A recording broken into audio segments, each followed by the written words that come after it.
Welcome, Lisa. Thank you for joining us. It is an honor for us to celebrate World Down Syndrome Day with you, your nonprofit, the Down Syndrome Center Cork, based out of Ireland. And before we get started, how are you and where are you currently speaking from? I'm good, thank you. And I am currently speaking from Cork in Ireland, where our centre is based. All right, awesome. So, Lisa, just to understand a little bit more about Down syndrome for our audience, could you simplify the meaning of Down syndrome for us? Yes. So Down syndrome is 3 copies of trisomy 21. So it's 3 copies of one chromosome. Excuse me. So a baby, when they're born, they look for certain markers. Some things that they look for would be like a single palm crease on a baby. So most people have 2 lines on their hand, but a baby with Down syndrome just has 1 line. Other things would be, maybe that people would be very used to seeing would be maybe like almond-shaped eyes or shorter fingers and smaller features, maybe a smaller mouth. So if a doctor sees something like that when a baby is born, then they would send them for genetic testing, and they test their chromosomes and they check to see if they have 3 copies of the 21st chromosome. So the medical term for Down syndrome is trisomy 21. So that means 3 copies of that 21st chromosome. But it's called Down syndrome because it was found originally by a man named Mr. Down, and it was named after him. So he was the first person to find this 3rd copy of chromosome in a baby. So children with Down syndrome, they generally will meet all the same developmental milestones as their peers, but they just might be a little bit slower at doing that. They generally do walk and crawl, sit, feed, talk. Many of them would talk, but they couldn't just be a little bit slower at reaching those developmental milestones. There is an intellectual disability often associated with having Down syndrome as well, so it might just be a little bit slower at learning those things, but they usually meet all the same developmental milestones as their peers. All right. Thank you, Lisa, for simplifying the definition. Now, I'd like to understand, as you mentioned that there are first you see certain physical nuances and then testing is done, and then you told about certain intellectual disabilities that is associated with people with Down syndrome. So, why is it so important for us to celebrate a whole day dedicated for this? What makes it so special? Well, we celebrate World Down Syndrome Day on the 21st of March because we celebrate the children and their differences. In our centre, we wear bright colourful odd socks, so 2 different socks, for a couple of reasons. So the chromosomes, they look a little bit like a sock, so that's why we wear socks. But then also we wear bright colourful ones because to signify that every child is different, and those differences should be celebrated, those differences should be encouraged. Every person is different, and we should celebrate those differences, and we should include them. Like, our society should be as inclusive as possible. Those children should be able to reach whatever goal they want to reach, that we shouldn't limit them just because they have a diagnosis of Down syndrome. Things are changing. It's like our centre offers early intervention. So that means that we give them the resources as early as possible to achieve as much as possible. And we hope to provide a place for children to thrive. And we think that children with Down syndrome shouldn't be limited by their diagnosis, that they should be celebrated, and that they should be encouraged to achieve as much as possible.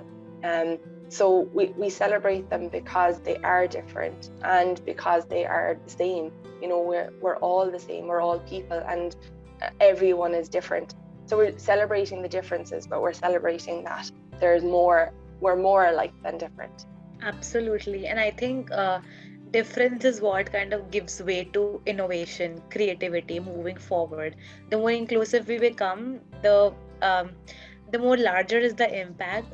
So I totally agree with you, Lisa. And Now I want to understand a little bit more about your nonprofit. As you mentioned that you work for early intervention, you also offer, I think, speech therapy and a lot of other programs. Just want to understand a little bit about why did you start working for this nonprofit? What personally motivated you? So I personally believe that early intervention is what gives children the best start in life. I think that the earlier we intervene and the more we support a family, the better chances every child will have. I think the family are the best place for a child to thrive, to grow and to thrive. And if the parents are supported, then they can help their child to achieve as much as possible.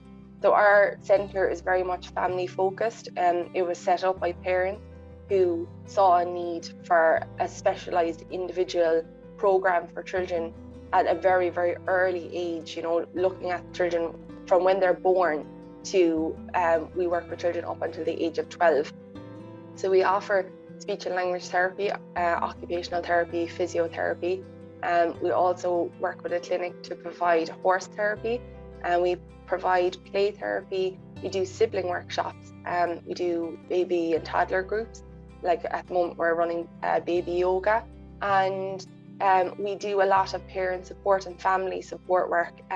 So sometimes moms, when they're pregnant and they've got a doctor has told them that they have a high chance of having a baby with Down syndrome, sometimes they'll reach out to us and they might come up and they might meet us and meet some other families who have children with Down syndrome, just to see kind of what to expect from their life, what to expect from after their baby is born, how best to support their baby when they're born.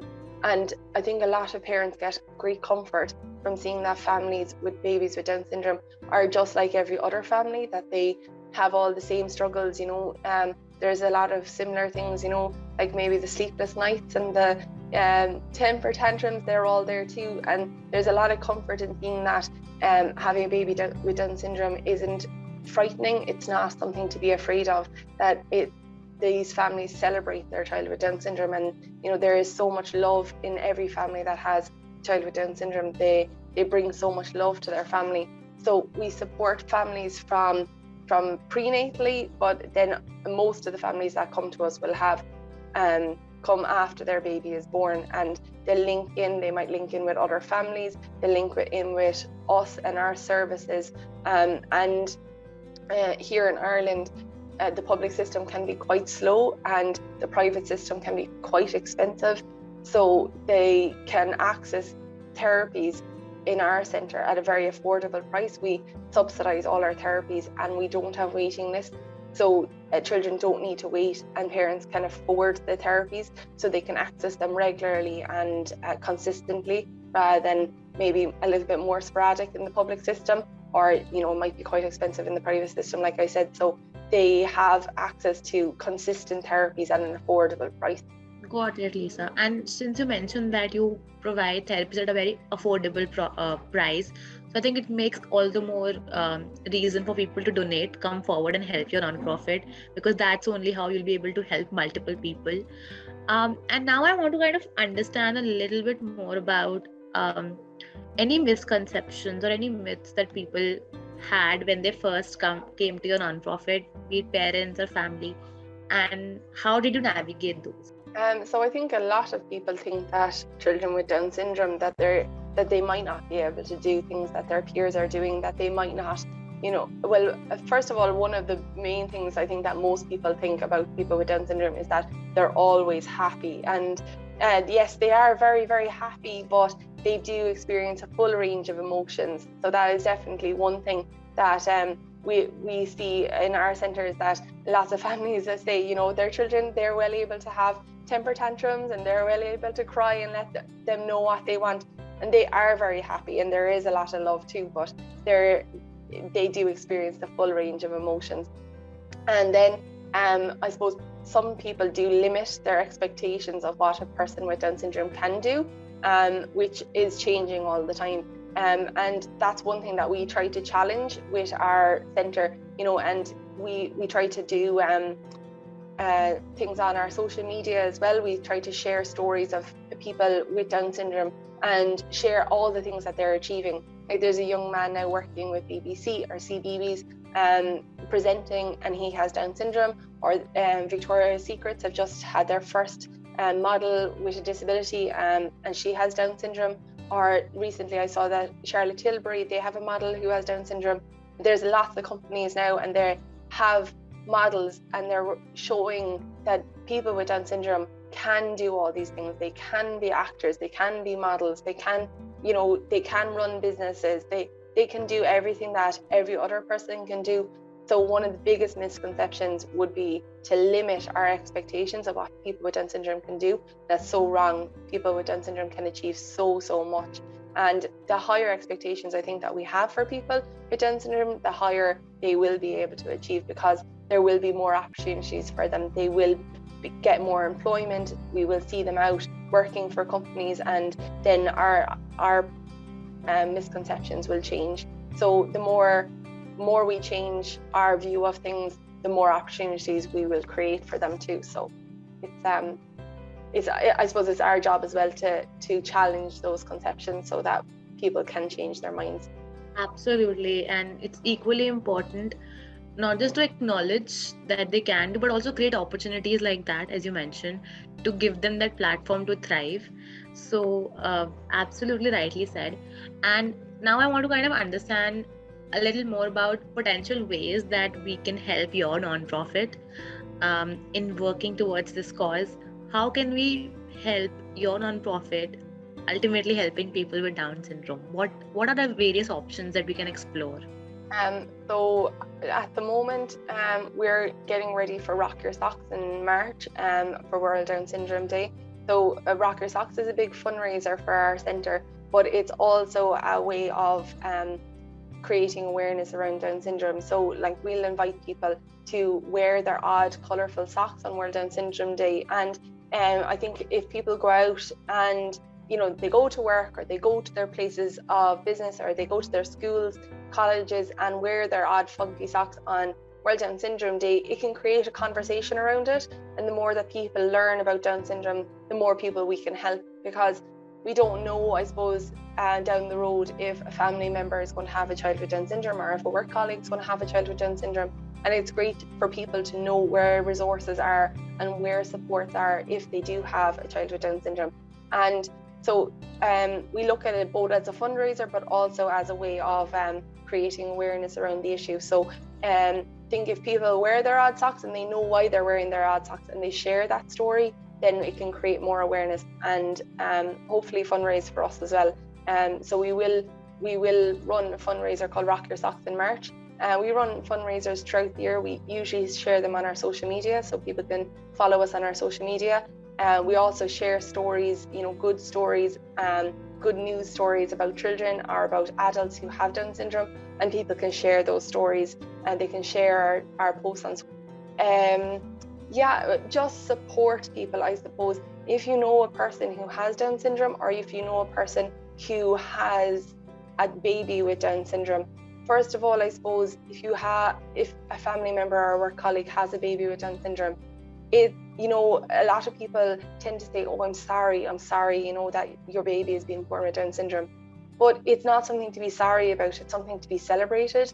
It's okay to say congratulations on your baby. It's okay to say, your baby is gorgeous, and, see that they might have Down syndrome, but they are beautiful, and they are beautiful, and it's good for parents to hear that their baby is beautiful and that people are congratulating them and that they feel happy for them, that they have this blessing in their life, So it's good for people to hear those stories, to hear that people aren't afraid of having a baby with Down syndrome. It's not something to be feared, something to be celebrated. And with the right support, that those people can achieve anything, the sky is the limit for them. So I think there are ways that people can help our nonprofit is, I suppose, getting involved in fundraisers, sharing stories, and sharing this knowledge, I suppose, with other people, maybe within their circle, so that if anyone does have a baby with Down syndrome, that it's something that they don't feel afraid of and that they can get support for. Absolutely, Lisa. Thank you for that information. And I totally agree that now we come at a point where science is really advanced a lot.